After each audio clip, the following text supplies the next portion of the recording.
Welcome back to another episode of Digital Business Models podcast by FourWeekMBA. In this session, I'm going to interview Eric Berger, who is the founder and editor of Space City Weather and is actually been senior space editor of Ars Technica since 2015. But most importantly, he is the author of a great book called Liftoff, Elon Musk and the desperate early days that launched SpaceX. This is the story of SpaceX in the first decade of its life and how it managed to go from a company that never had built a rocket to becoming the main player in the rocket and the space travel industry. Let's get to it.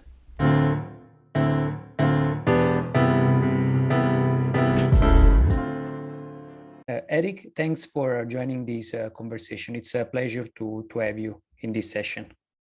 Oh, it's my pleasure. Thank you. Yeah, thanks for taking the time. And as I explained in the intro, you wrote an incredible book called Liftoff, which is the story of SpaceX in the first years, in the first 10 years of its life. And now it actually managed to disrupt the whole space travel industry. We'll see how. But let's get started from you. How did you actually get to cover SpaceX? What was the background that made you actually write the book in the first place? Yeah, I mean, I've been covering space for a long time. I'm based in Houston, Texas, where Johnson Space Center is located. And so space is a big part of the fabric of the community here. It became clear to me about a decade ago that the real future of spaceflight, at least in the United States, was in the private sector. It was at that point that SpaceX was just starting to take off. And then they've had really tremendous success over about the last 5 years, with all the rockets they've launched, putting humans into orbit and demonstrating reuse. And so it was back in about 2018 that I realized that SpaceX was not just sort of a really interesting company. They were really transforming the industry and continue to do so. And I wanted to understand why they had been successful. And so I was wondering, is this because of Elon Musk, or did he just get lucky? Is he really as involved as he says he is? And so it was sort of with the goal of answering those questions that I embarked upon the project of really understanding the beginnings of SpaceX. Yeah, interesting. And for a little bit of context to the audience, because in this series, I also had an interview with the author of The Founders, which is a book about PayPal. And, it's a very interesting connection because actually when Elon Musk used the funding for SpaceX was actually the money that Elon Musk managed to get from an exit from PayPal. It was like around 2002 when PayPal was acquired by eBay. And that was what gave him actually the money to get started with SpaceX. And the interesting note is also that just one or a couple of years before, Musk had been ousted from the company because he had been like the CEO of the company. And then there was a sort of interesting story behind it because Thiel, Max Levchin, and David Sachs organized, let's say, a hosting of Musk from PayPal. And there is a whole story behind it, which is very interesting, and we cover in the other episode. But why Musk got started with the SpaceX? I mean, he's a software guy, one of the most incredible people that, of course, you have in business. But why did he get to space? Yeah, I mean, it's really interesting that he went from software into space flight, and then not too long after that into electric vehicles. And I think the answer really begins with his unique personality. He is very much an engineer, and so he looks at the world, sees problems, and wants to solve them. And so I think after he'd sort of made it with PayPal, in the sense that he was now sort of well off and sort of could do the things that he wanted to do, he started to look around. And one of the things that had bothered him was the fact that we were a species that lived on a single planet. And so if something really went bad here with a plague, some kind of environmental catastrophe or an asteroid, we were pretty screwed. And so he thought that we ought to have a backup plan. We ought to, we ought to become a spacefaring species. And I think part of it too was, he reads a lot of science fiction and is inspired by the idea of civilizations that span multiple worlds, multiple stars, right? And so, he saw that NASA really wasn't working to bring about that future. Like they were very much sort of doing what they had done for decades, and that was not involving getting more people into space, going more places, and really sort of becoming a spacefaring species. Yeah, and yep. Sorry, go on. I was just going to say, sort of, I think it was that big idea that got him thinking about how he might affect some change in that area. Mm-hmm. Yeah, and of course there is an interesting fact that you recount in the book that actually the beginning Musk thought that probably with more budget in the for NASA, this would have helped them to actually speed up the process of going again in space. But actually figured that this was not the case. It was not a matter of actually budget. It was something else. I mean, what were some of the discoveries in the early days for Musk that actually led him to say, okay, now it's not just me getting involved in understanding whether the industry can get more budget, it's me getting involved personally with my money to actually get these off the ground. Yeah, that's a great point. From the outset, he thought that if NASA could get more money, then they could accomplish more things in space, like sending people to Mars. And as he did a little more research, he realized that wasn't the case. First of all, NASA didn't have a humans to Mars program anywhere on its books. And second of all, he looked at the launch technology that this country was using, that NASA was using at the time. And these were basically rockets based on decades old technology. It cost an enormous amount of money. And it just, as he told me in the book, these horses in the barn were lame that NASA was trying to use to do these programs. And so he just saw sort of an industry, a launch industry in particular, that was sort of stuck in place. Like the world around him was changing, right? This was the early 2000s. The internet revolution was at hand. He had, with PayPal, he had helped to bring about change, moving the banking industry online, medical records. I mean, all of these things were happening with the internet, but the space industry was basically sort of not changing at all. And he looked at this and said, okay, what is the biggest constraint to getting a civilization on Mars? And what he realized pretty quickly is that it costs way too much to launch people and payloads and things into space. And so that became his first goal, was to develop some kind of reusable space transportation system. Yeah, and of course, coming out from the PayPal acquisition, and realizing that in order for actually being able to change the space exploration industry, Musk needed to get involved personally. He actually started with 100 million investment, which might seem a lot in some cases in the software industry, but it was not that much in the in the space industry. How did he manage? Actually, how did he think in the first early days to handle such a project with this amount of money? Right. So he looked at the existing launch industry and thought that it was really pretty inefficient.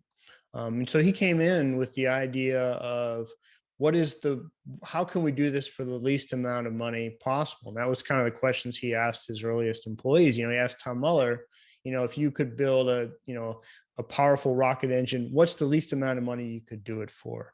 And he asked Hans Koenigsmann, who was going to do his avionics and software, could you build a flight computer from off the shelf hardware, with 10 or 20 people instead of 100 or 1,000 people? And sort of these were the challenges that he set about. It's like, let's cut the bone, and let's cut this back to the bone, and sort of see, let's do things as efficiently and as ruthlessly as possible in terms of cost. And the other big thing that he did is he tried to build as much of the rocket in-house. Like they tried to build the engines and the structures and all this stuff in their own factory. And this may seem what's the big deal about that? But it really was a big deal. Like 20 years ago, if you were going to build a new rocket in the United States, you would go buy your engines from Aerojet, you would buy your structures from someone else, and you would buy, your payload fairing from RUAG, and you would sort of just assemble the rocket. And so his idea was, no, we're going to see if we can eliminate as many suppliers as possible and do this in-house. Yeah, so it was definitely this sort of, as you explained, a vertical integration or that helped SpaceX make this objective possible. And initially, as you also explained, it was more a matter of like it wasn't just innovating the product. It was more lowering down the cost in an industry that instead was hadn't been able to do it in the last decades. So it was a little bit stuck also in bureaucracy and politics, of course, because we can imagine that if a program that was financed by NASA in the public space was failing, then of course failure was a big deal. Instead, when SpaceX came along, it brought a different kind of approach. Can you tell us a little bit about that? Like what sort of let's say management style must get, but also what sort of mindset SpaceX used to actually get going in the early days? So a couple of things on that, I would say. First of all, one advantage that SpaceX had was that it was building the rocket it wanted to build. So typically the way things had been done before was NASA or the Department of Defense would decide it needed X amount of capability. And then it would tell industry what design it wanted, what specifications, and then it would work very closely with industry, engineer to engineer, to sort of get that rocket built. And it was a costly, time-consuming process because you have to go back and forth, there'd be changes, blah, blah, blah. And all this government oversight. What SpaceX said is, okay, no one is going to pay us to build this rocket. Like, we're not getting a government contract to develop the Falcon 1, but that means we get to do it our own way. We get to build the rocket we want. If we're going along and we find something doesn't work, we can scrap it immediately and move to a new design or change this part or that part. And that allowed them to go much more quickly, much more leanly, and sort of without the bureaucracy that goes along with working with the government. So that was one important thing. Now, that meant they were taking a financial risk. If they couldn't find customers to fly on the Falcon 1 rocket, then they were going to lose a lot of money because the development cost was more than $100 million. The other thing they did is they had a few senior managers, like people who had experience. And so, Musk was about 30 years old when he started SpaceX, and he hired a few people in their 30s who had experience in industry. And then the majority of employees were people who were in graduate school or had just graduated from undergraduate, engineers, basically, who were 20, 21, 22, 23, 24, who could work long hours, were willing to work long hours. And so he went out to try to find the best and brightest students he could to build his rocket. Yeah, and those are extremely important points. So as you said, first of all, SpaceX changed the whole industry by saying, okay, we're not going to develop those rockets according to your specifics. We're actually selling you, let's say, an outcome, which is the launches that you're going to need in the future. But we're going to do it in the way we want to do it. So this gave them a lot of freedom in terms of development, design, and everything else. So they could really figure out how to make this possible at a much lower cost. And another key point, as you said, as you mentioned, is that SpaceX at that point really figured how to make sure that it could lower the cost by also hiring talented people.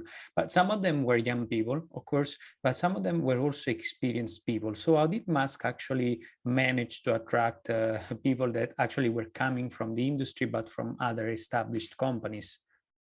Yeah, that's a great question, because, here was a guy, Elon Musk, who had no experience in rockets and was coming into this industry with talking a big game, right? Of lowering the cost of putting stuff into space and, blah, blah, blah.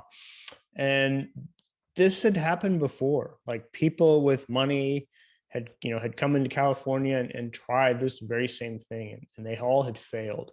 And so how did he manage to attract some really talented people like Tom Muller to do engines, and Tim Buzza to do his launch sites, and Chris Thompson for structures, and Gwen Shotwell to do sales? And the answer to that is Musk is really a pretty charismatic person. And so he, when you talk to him, you can see that he's very committed to an idea. And so he had this mix of money, right? He was willing to put $100 million on the table. And some of the early employees got a lot of stock and a lot of, they got some guaranteed money up front. But, he also had a pretty compelling vision and was able to sell them on it. And was there working just as hard as they were. So, they could see pretty quickly that he was in the game too, right? He was not just sort of coming in, giving an inspirational speech and then jetting off to Tahiti for 3 weeks. He was there with them in the trenches. Yeah, and there is an important thing to emphasize a little bit, which is, as you explained, SpaceX changed the whole approach of developing rockets by using a sort of iterative approach, what of course in the startup world is known as also a lean methodology, whatever we want to call it. But the main point is they managed to use a different approach from the linear approach that is used in the in the industry. But also, this is not intuitive, because in an industry where hardware is extremely important, failing is not cheap. Actually, quite the opposite. It's pretty expensive. And indeed, as you explain also in the book, as they went through the process of figuring out how to make a successful launch, a few things also of this iterative approach made them fail in a pretty miserable way. So it was not like all, this beautiful thing where we apply the iterative approach and things work out.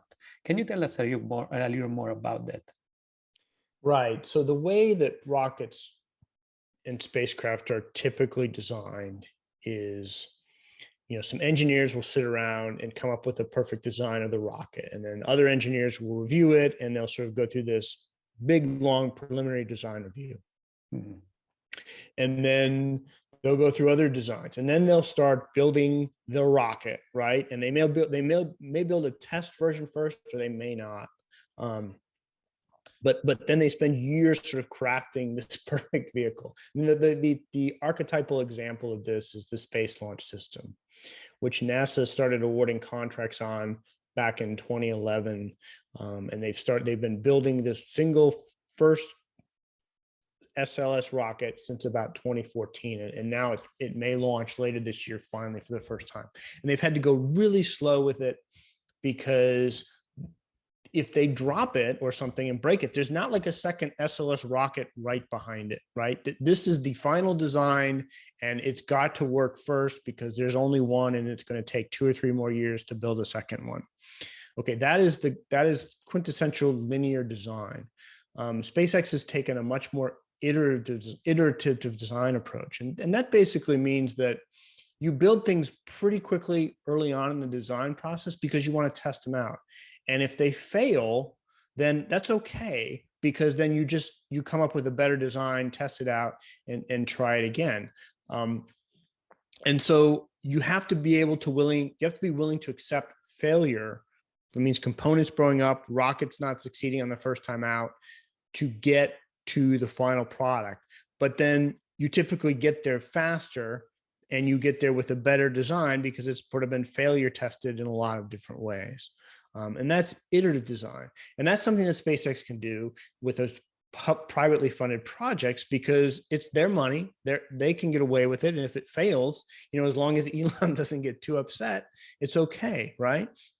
Whereas if the Space Launch System fails on its first launch later this year, then the world is going to be watching, and Congress is going to be saying, rightly, I think, we spent $25 billion on this rocket. Why did it blow up?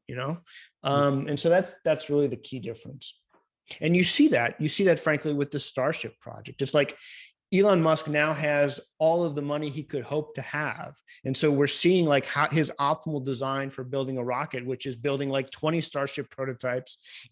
There's half a dozen rocket booster prototypes in South Texas. And like some of them are going to fly, some of them aren't, but they've learned a lot building these. And so it's like the iterative design process gone mad to the point where SpaceX could build a rocket in a matter of weeks, whereas NASA's taken 5 to 6 years to build this first rocket. Mm-hmm. It's a huge difference, and there is an interesting statement attributed to Mark Andreessen, who is a venture capitalist, that in 2011 said software is eating the world, and now it seems to me that SpaceX is bringing this to space. So really, software is going to be eating space as well, because pretty much it's very important to stress out that this iterative approach is also translating in software that controls hardware at distance. So meaning just like, which is the same approach that interestingly enough, also Tesla uses, because when you have a car like Tesla, a lot of it is hardware, but when you have a software update, you can actually control various parts of the car. So you can make the car a different, like not a whole new different vehicle, but you can improve the product a lot just with the software update. And the same applies back to I guess to rockets, and this is extremely important. And so what were some of the key events initially that gave the company the impression that things could actually work out, and what were also some of the initial failures? Yeah, just to sort of finish up the point you were making about software, first of all, I think that this kind of focus on iterative design, actually, we can trace it to Musk's roots in writing software, because the basic idea is, you write a program, you run it, you find the errors, you debug the program, and you run it again. And basically you keep doing that until the program works. And that's, I think, the same kind of mindset he brought to building rockets. And that really was a pretty innovative approach in the private sector. So anyway, in the aerospace industry. Yeah. Anyway, sort of, going back and saying, what were some of the signs that they were on the right track? Yeah. I think really their one of their biggest successes was their first time they static fired the Falcon 1 rocket. So this means that the rocket was held down on the test stand, but they sort of lit the engine for about 20 seconds to simulate a launch.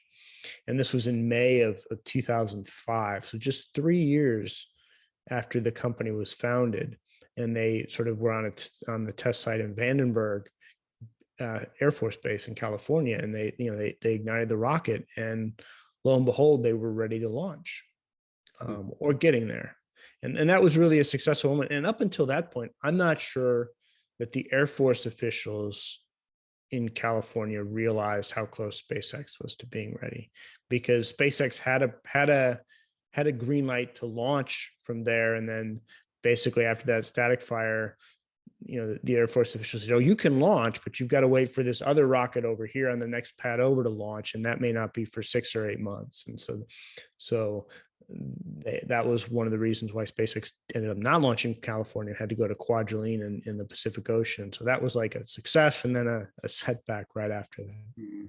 Yeah, and another important point probably to emphasize a little bit as we move forward. It's not like SpaceX was the first to try this out, to try to commercialize the space industry. Actually, there were other companies throughout the 80s and the 90s that tried to figure this out, but they actually were not successful. So even when we look at the perspective on the other side, so from let's say from the Air Force or the NASA side, they were skeptical. They were right in being skeptical because they had seen this play before. But what was that really made SpaceX instead successful in its attempt? And there is also, I think, a change in on the other side. So let's say on the NASA side, toward SpaceX, by going from, we don't trust, not we don't trust, but we don't trust that a commercial player can make it to, commercial players can actually make it through. Right. So one of the reasons I think why you have to look at SpaceX's success is because of Elon himself. I think Tom Mueller, who was the vice president of propulsion, he basically developed the Merlin rocket engine, which was the foundation of success for the Falcon 1, Falcon 9, and Falcon Heavy rockets. He said he had seen a lot of entrepreneurs come along with good ideas about launch companies, and he'd seen entrepreneurs come along with lots of money and wanted to start rocket companies, but he felt Elon was the first one to come along who had both the right combination of money and good ideas. And what do I mean by good ideas? Good idea being basically like, what is a realistic first attempt for a rocket? Like if you were going to build a product as a launch company, where's a good place to start, and what's a good design for it? And I think Tom felt that, Elon's idea of building a rocket that could lift about 0.5 metric ton to low Earth orbit, pretty simple design, and that it's liquid fueled engine first stage, one smaller engine upper stage, and sort of demonstrating that you could get to orbit with that was a pretty good concept. And so, Elon started with a pretty basic idea, and told his team to go execute on that. And so I think that they weren't trying to get too crazy right off the bat. Mm-hmm.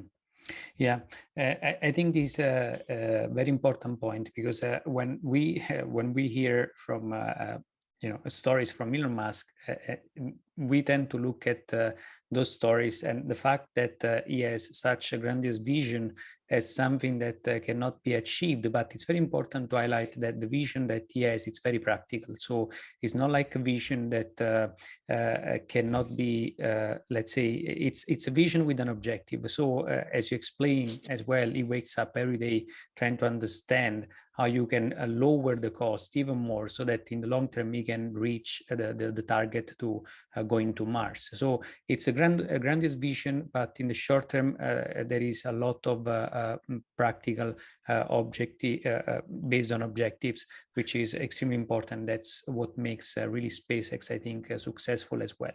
And that's a great point. I think what I want to say there is that, from the outside, it may look like madness, but there is a method to the madness, right?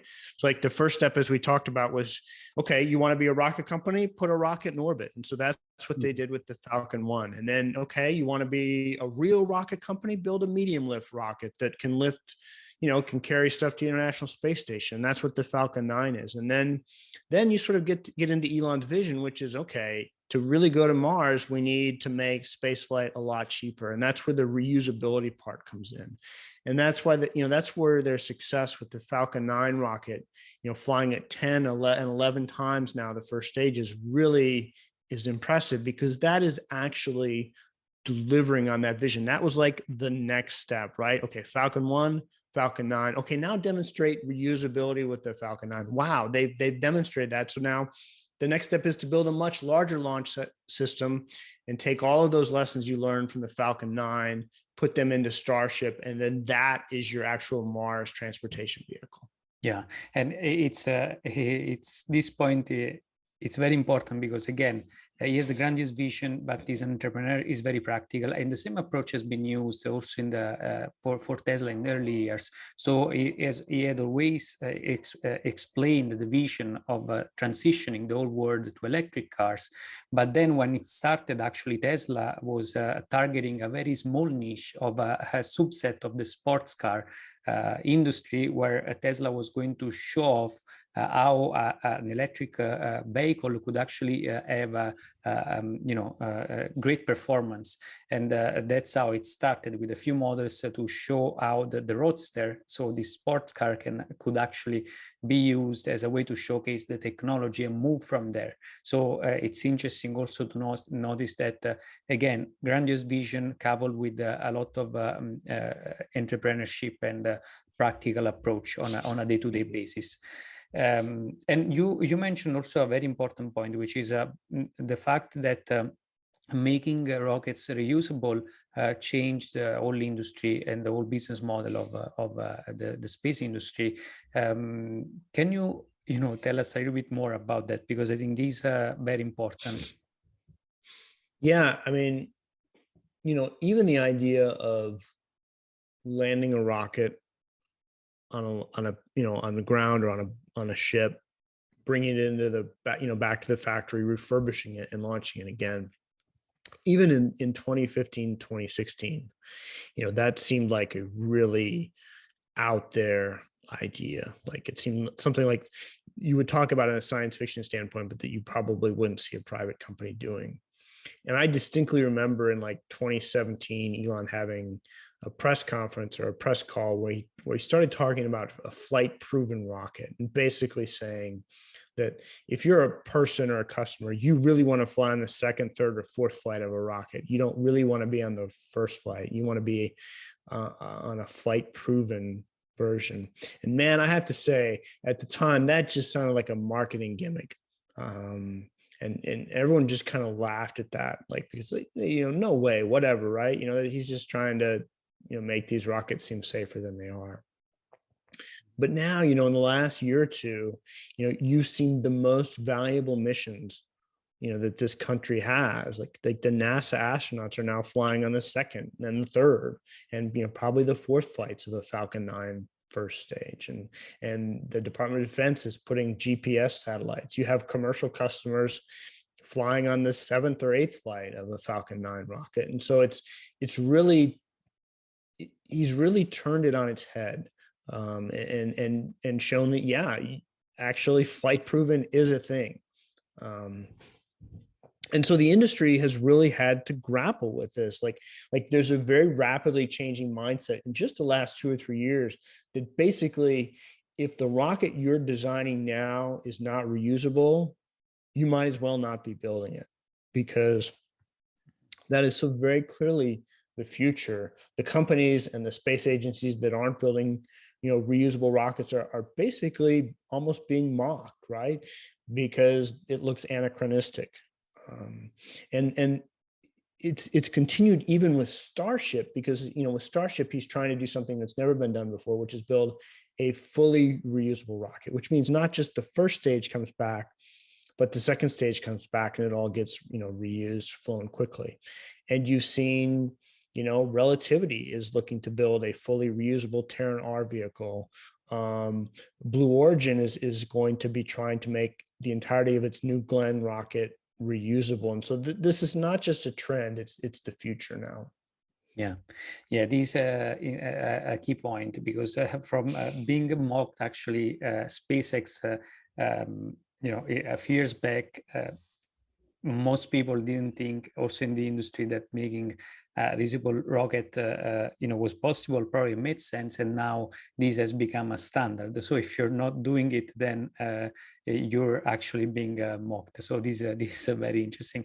And of course, there is also another point where SpaceX spent a lot of resources in developing the Falcon 1, but then it had to actually pivot to the Falcon 9. Can you tell us a little bit more about that? How they threw away a few years of work because they understood that the opportunity was now in another place. Right. So Elon Musk is not a particularly sentimental individual. And so, the company had put blood, sweat, and tears into making the Falcon 1 rocket a success. And really, the focus of my book is on all of those early failures.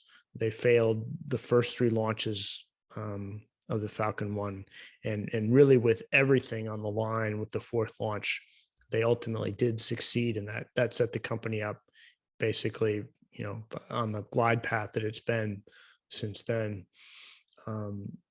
But yeah, I mean, it's the Falcon 9 was just a much more capable rocket. Like with the Falcon 1, 1/2 ton, you're kind of limited, and Musk realized that if he built a larger rocket, he could launch all of those other things he had contracts for with the Falcon 1, but he could also, serve many other customers with the Falcon 9, and most importantly, NASA, which, was bidding out contracts to deliver cargo and astronauts to the International Space Station. You just couldn't do that with the Falcon 1. And so he basically decided, okay, great job demonstrating that the Falcon 1 works, but we're going to be all in on the Falcon 9. Yeah. And as of now, most probably SpaceX has grabbed most of also the commercial satellite launch business. And this is another very interesting point, because there is another project, which is a Starlink, that has become also a very important revenue generator for the company. So I admire this strategy where you use something like Starlink to generate money on top of an existing industry that exists here on Earth, which is the communication industry, where actually you're going to be using that same technology, I guess, to power up also a connection in space. And so this, to me, it's a very smart approach that also explains how SpaceX has been able, compared to others, to compete in this industry.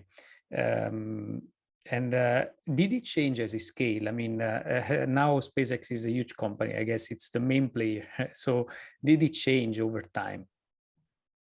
Yeah, absolutely. SpaceX, from the time of the Falcon 1, was basically David.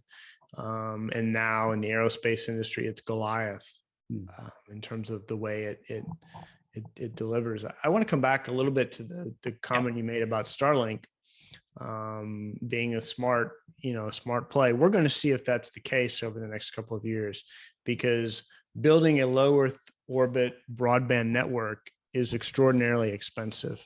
And so they're putting a lot of money into that.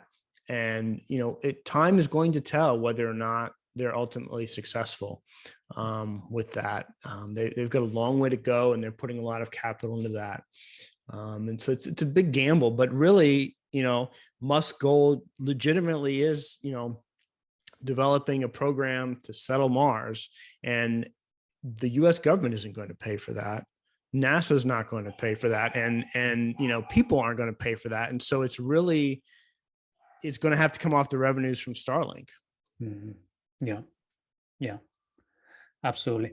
Already. So let's close this up. I know our time is almost due. So let's close this up. About the timing to Mars. What do you think? I mean, how long it might take for us to see SpaceX being able to actually bring us to Mars? Yeah, that's a great question. So I'm 48 years old, and if SpaceX did not exist, I have almost no faith in NASA or any of the other international space agencies to bring about a humans to Mars program in my lifetime. It's just, it's too expensive. It's too much risk in terms of human life. And there's just no real geopolitical reason for a government to make that kind of investment. Mm-hmm.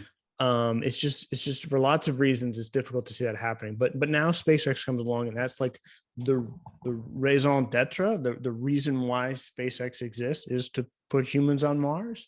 And again, it seemed preposterous when Elon was talking about it at the beginning of SpaceX. But as we talked about, he's taken this methodical, step-by-step approach to making it happen. So it is possible this happens in my lifetime. I think it'll be some kind of cooperation between NASA and SpaceX. SpaceX clearly is building the transportation system to make humans to Mars possible. Starship is large, it's rapid, it's designed to be rapidly reusable, and is the kind of rocket you would need to start setting up a settlement on the surface of Mars.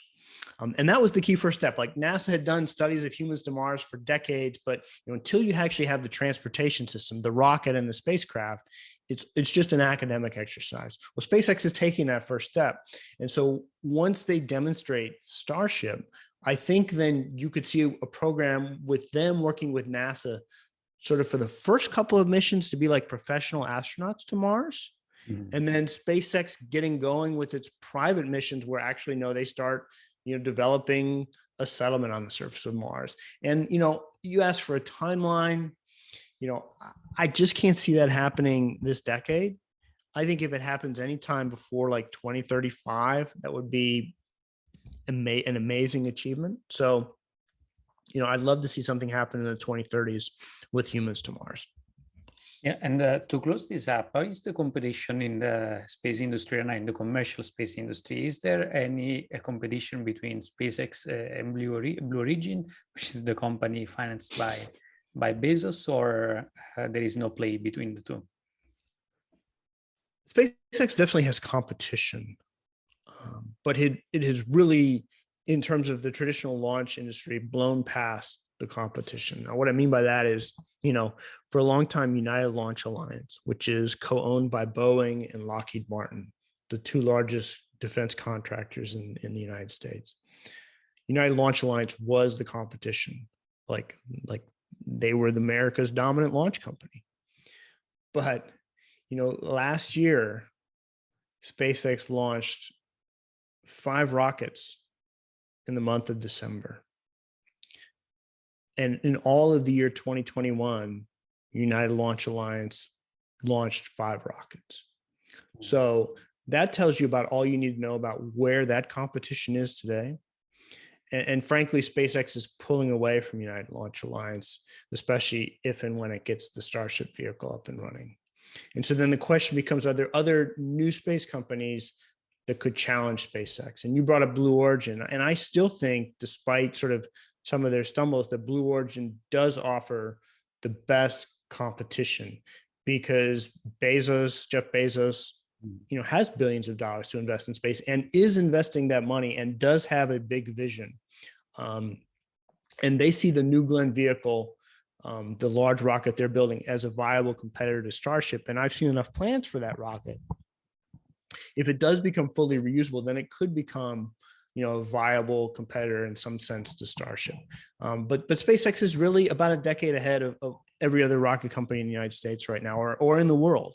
So it's in terms of launch, there's a big gap. And it would be one thing if like SpaceX was resting on its laurels, right, or just sort of standing pat. But they're sort of charging boldly into the future. And you look at the European Space Agency, and they're now talking about a rocket that looks something like the Falcon 9, right? And maybe developed in 5 or 7 years from now. Well, by that time, the Falcon 9 will be 2 decades old. And there's lots of startups in China that are looking at developing rockets that look a lot like the Falcon 9, like a lot, with grid fins, landing legs, all this stuff. But again, if they get flying in 70 years old, they're going to be 5 to 7 years. They'll be 15 to 20 years behind the Falcon 9. Mm-hmm. And so again, SpaceX just has a really large lead right now. Yeah. Interesting. And Eric, let's close this up. I know that our time is almost due. The book, it's incredible. I hope that it might turn hopefully into a movie, because the story of the first failures going forward, how they managed to succeed, and still how they managed to become one of the main players in this industry, and bring the commercial space industry forward. It's so incredible. So thanks for taking the time to join this conversation. Oh, it's my pleasure. I hope I've been helpful. Yeah, absolutely. Thank you.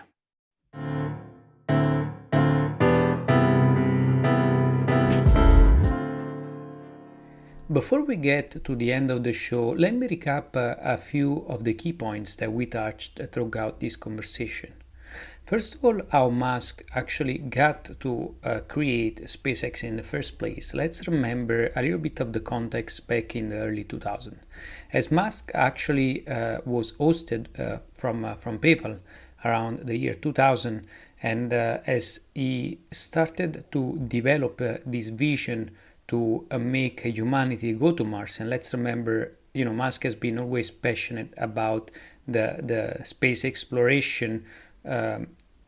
Especially as a kid, he read a lot of sci-fi books. And, as he had more time to think about it, and as he was not involved anymore in the day-to-day operations of PayPal, Actually, there was a moment in time where this vision would be probably possible, and this year is 2002, when finally PayPal gets sold to eBay for 1.5 billion, and this gives Musk more than 100 million in personal worth that he could invest in his next venture. It's very important to highlight that in the early days, actually Musk thought that by giving more budget to NASA, it was possible to actually again give a boost to the space exploration missions that were stuck since the 70s. Although he soon realized that this was not the case, and so he started to think about a personal involvement into this venture. He started to look in different ways to actually get involved, and he started to look at ways to actually build out the rocket. He looked into various options, and one of the first options that he looked at initially in the early days was also to buy parts of the rocket from Russia. But actually, his funny story is he was not taken seriously, so much so that Russian were actually changing the pricing of the rocket parts from time to time. So Elon Musk realized that if he was going to actually rely on their supply, things would have not worked out. And therefore, he set to build his own rockets. He did that through a vertical integrated approach, or if you want, a craftsmanship approach, where he was going to build everything internally so that he could have control on the cost that it took to actually build the rocket and everything else. So all the parts and all the materials that went into building out the rocket. As he started with an initial investment of $100 million, this was a small thing in the space travel industry, where this sort of capital was an initial capital to develop something, but was not that much. And Musk knew in the early days that he had a very few chances of failures before the business would become viable in the first place, as it needed to rely also on contracts from governments. Therefore, what Musk did was to have a very practical approach. Although since the early days he had the vision, the grandiose vision to go to Mars, this vision though was also coupled with a very practical approach on a day-to-day basis, where he would push his own people to actually understand how to lower the cost of producing or building out a viable rocket. And so that's how the path and journey of SpaceX began. So the whole journey of, let's say, the first phase of SpaceX was really to understand how to build a rocket in a much cheaper way compared to existing players. Because Musk knew that actually if he was going to build something much cheaper, he would have changed the whole industry for good. And there was another key elements of what actually Musk and SpaceX did to change the whole industry.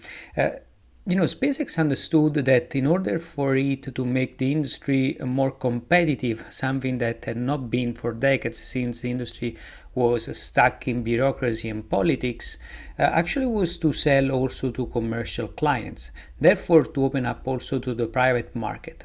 And another key point is that rather than just relying on the government for specifics around how rockets ought to be built, instead, SpaceX sold out launches, meaning that SpaceX was going to the government saying, "Okay, you want us to do this number of launches in the next, let's say, 5 years. Okay, we do that, but we take care of the design of the rockets. Indeed, we have complete freedom on that, since this is our enterprise." This might seem and sound trivial, yet it was a critical element, because this enabled SpaceX to change the whole approach to building and developing rockets. So from a linear approach that was the usual approach used in the space industry, to an iterative approach, if you wish, a lean startup approach, where the company could fail fast, iterate on that, and try to build something valuable at a much lower cost, which is the whole purpose of a lean startup methodology and approach. Now, this might sound trivial, yet it's not, because actually when you're operating in an heavy hardware industry like the rocket industry, you know that each failure is not going to be cheap. It's going to be quite expensive. So bringing this approach to the space industry has not been something intuitive, actually quite the opposite. Also, there is another key point. Back in the year 2011, venture capitalist Mark Andreessen said software is eating the world.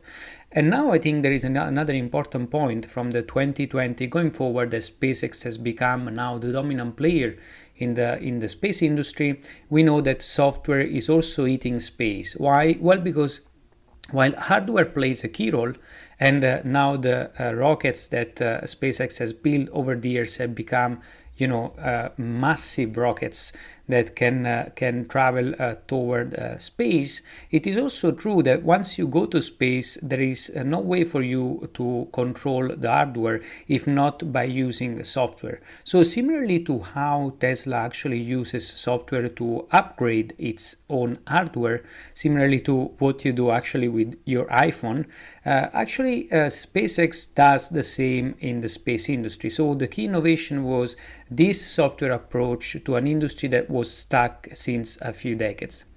In other words, SpaceX changed the whole business models of rockets and space travel, the space travel industry. So this is another key point. So where other players had always, let's say, used an approach where rockets would be wasted once they were launched.